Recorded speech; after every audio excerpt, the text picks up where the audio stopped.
Enchaîne. Bon, nous sommes sur la vidéo. Nous sommes sur la deuxième partie de la formation qui parle des sélecteurs. Comment faire les sélecteurs, comment en fait sélectionner son élément HTML pour l'appliquer un style dans le CSS.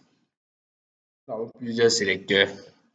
Nous avons d'abord les sélecteurs des balises en fait. Donc, tu peux ajouter le nom de la balise ici qui est dans ton HTML. Tu peux l'écrire dans ta partie CSS et tu l'appliques un style. Exemple, nous avons ici notre H1. Je viens là, j'écris juste H1. Pour le crochet, je dis color blue, mon light blue. Voilà, ça a changé. Ça, c'est une manière. Nous avons aussi une deuxième manière. C'est si on veut sélectionner notre H1 et par exemple, il y a plusieurs. Moi, je vais expliquer l'autre là après. Nous avons une autre méthode, c'est en utilisant les ID et les classes. Par exemple, si je viens là, créer un autre paragraphe P, et qui ici plutôt comme ça. Voilà. Laisse-nous que bon, je vais un peu les séparer. Comme vous voyez. Ok, c'est bon. Donc, HR, en fait, c'est pour mettre une ligne. Donc, c'est notre premier paragraphe, c'est notre deuxième paragraphe. Si je sélectionne et que je dis color, je sais pas checker color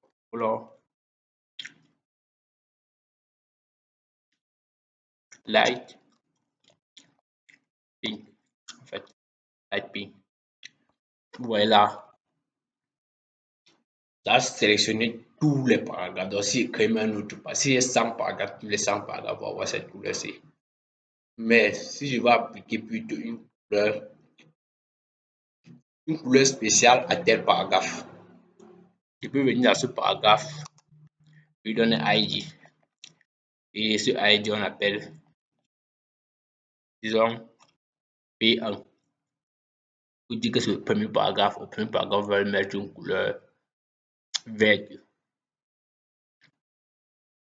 Viens là.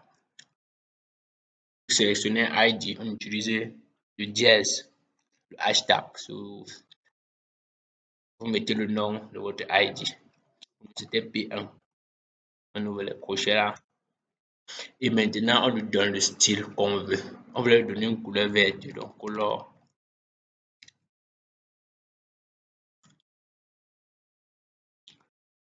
green. Voilà, il est devenu vert et celui-ci. Non.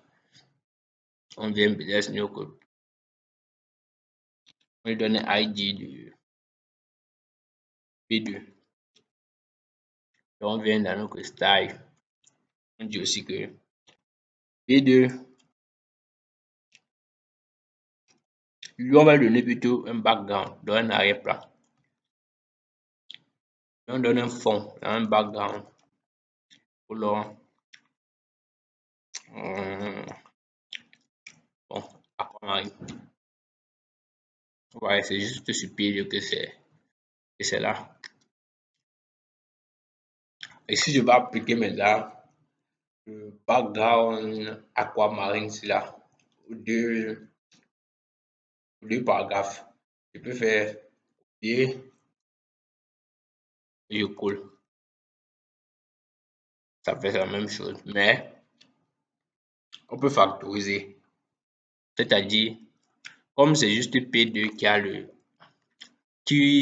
a juste une fonction de une syntaxe de background color aquamarine et qu'on n'a plus rien lui donner, on peut factoriser aussi. On dit que on met la virgule, on dit aussi que P1 vaut aussi un background aquamarine. juste en mettant un virgule en écrivant encore là, le sélecteur depuis 1. Ça nous donne, nous factorisant, ça fait que tous nos styles qui doivent appliquer cet endroit, il doit s'appliquer sur les deux paragraphes. Si je dis peut-être couleur là, vous voyez, c'est devenu blanc. Donc, tant de choses. Ça, c'est pour les sélecteurs. Bon, nous avons aussi un autre type de sélecteur, les classes. Bon, par exemple, là, ça c'est un indice en fait. ID, c'est un identifiant pour P1. On pouvait dire que bon, on veut un style spécial à P1, mais il y aura un style qui va s'appliquer sur les deux. Que de factoriser dans le CSS, on peut factoriser dans le HTML en utilisant l'attribut classe. Et on leur donne une classe, on dit P1, 2,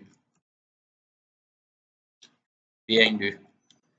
Et on vient aussi dans P2, dans le deuxième paragraphe, on utilise toujours la même classe. P2. Cela veut dire, en fait, si je viens là, je retire une cofactorisation et je sélectionne la classe P1, 2. Pour sélectionner une classe, on utilise le point. Et on écrit maintenant la valeur qu'on a dans notre classe dans le CSS. Je dis P1, 2. Je fais le P1, 2. Et là, ça. Ils ont tous deux un background aquamarine. Donc, c'est comme ça qu'on utilise les sélecteurs pour ça qu'on utilise les sélecteurs classe parce qu'avec classe, tu peux avoir un style que tu dois appliquer à plusieurs éléments. Que de sélectionner chaque élément là pour faire copier-coller, faire copier-coller. Tu peux choisir et factoriser dans le CSS en utilisant peut-être l'identifiant ou si tu serais une balise HTML que tu écris, tu utilises ça. Mais si tu veux juste un sélecteur pour tout ça, tu peux les donner. Tu peux donner à chaque élément la même classe, la même classe, la même classe.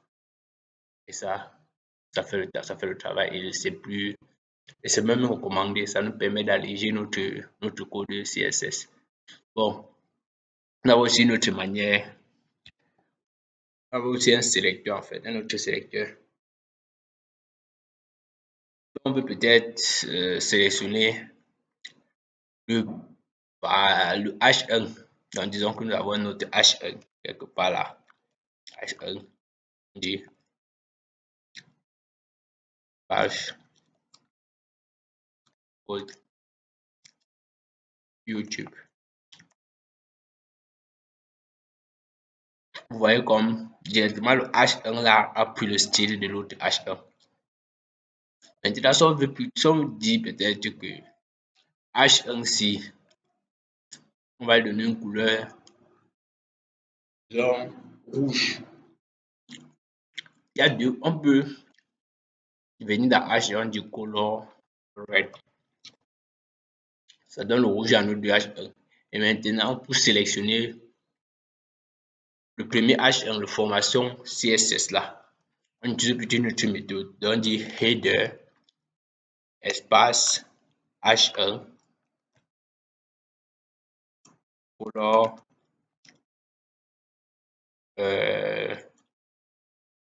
light blue. Light blue. Comme vous allez voir, voilà ça.